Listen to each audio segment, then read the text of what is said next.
So I think these are the four sort of pathways: funding mechanisms, education and access, on-ramps, and tooling. And I can, double click into all of these and what they mean. But I would say that these four are probably the starting point to getting to some sort of inclusivity, as a principle or as like a building block. So with funding mechanisms, this is probably one of the most interesting ones. A lot of crypto assets are ways to bootstrap a network, but the way that they bootstrap this network is by raising capital. And so we've seen some really cool projects do sort of interesting things to make it more accessible and make it more approachable. One example is a project called Shark DAO.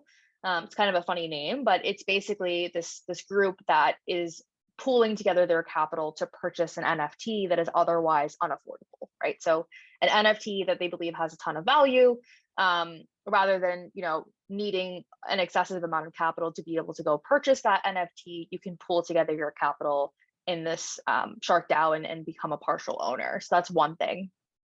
Another is finding ways to invest specifically in a certain demographic. So I'm a co-founder of a decentralized autonomous organization, or a DAO, called Komorebi. And what we specifically do is invest in female and non-binary founders.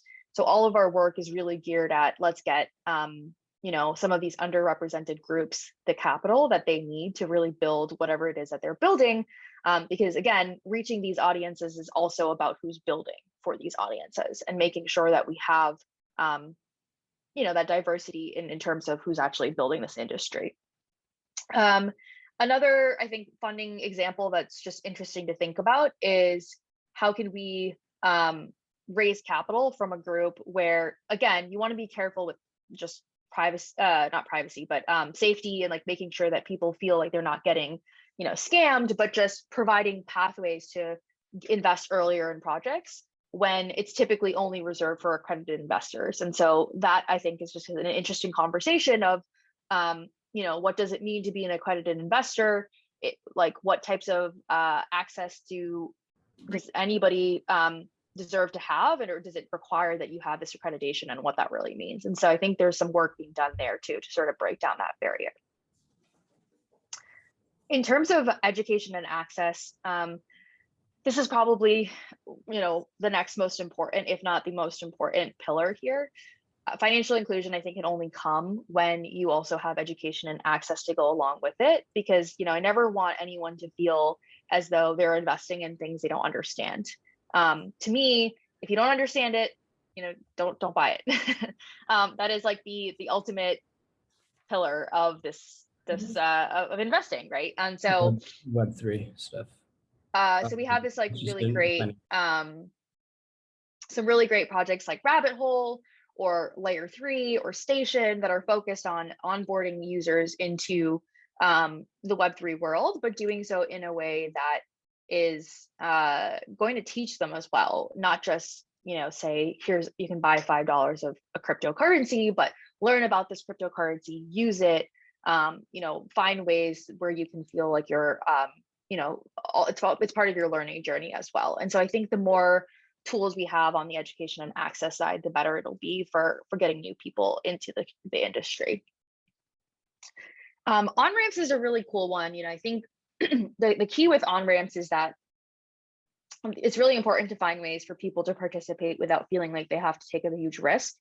So some ways that this is happening right now is, there's a project called Mint Fund, and for artists that are looking to, launch their first NFT collection, they help sponsor the gas costs, because they know that gas can be extremely prohibitive on the Ethereum blockchain.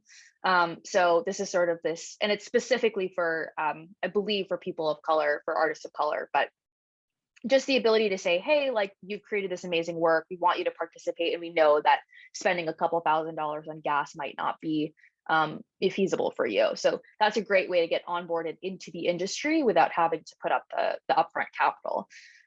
Another is like the whole sort of earning your crypto movement, where if you participate in some of these DAOs, or if you participate in some of these games, you can earn some currency rather than having to buy it. I think that's also a great way to just kind of get started. And then I think the last thing is like Web3 tooling. And this is probably the most different from the first three buckets. When I talk about Web3 tooling, I'm talking about how can we actually use the blockchain, use Ethereum, use any of these blockchains to reach new populations. So there are some really great projects. One team called Forsali that is doing kind of like a mechanical Turk to inform machine learning algorithms.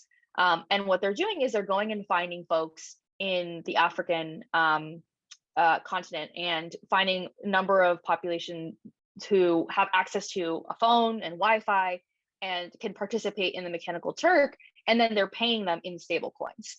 So rather than getting paid every couple of weeks, instead they get paid daily in stable coins directly put into their wallet, which makes a huge difference for folks that might be living on a salary where they do need the daily income. There's another project called Bail Block where you can use the compute power on your computer to mine crypto. And the mining of this crypto, even if it might be a small amount, it gets deposited into this fund that helps bail people out of jail who might be there for the wrong reason. So it goes into this bail fund. Lots of really interesting ideas there where it's like, how do we actually use the mechanism of Ethereum or whatever it may be to then go reach populations or use cases that are completely outside of Web3. And the industry is also just, I think very generous in that regard.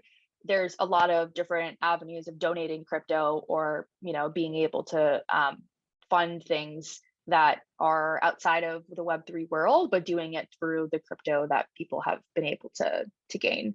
So yeah, that's kind of the four pathways that I see today. And I think there'll be more moving forward, but this is really what I've seen over the past few years and what I continue to be investing into.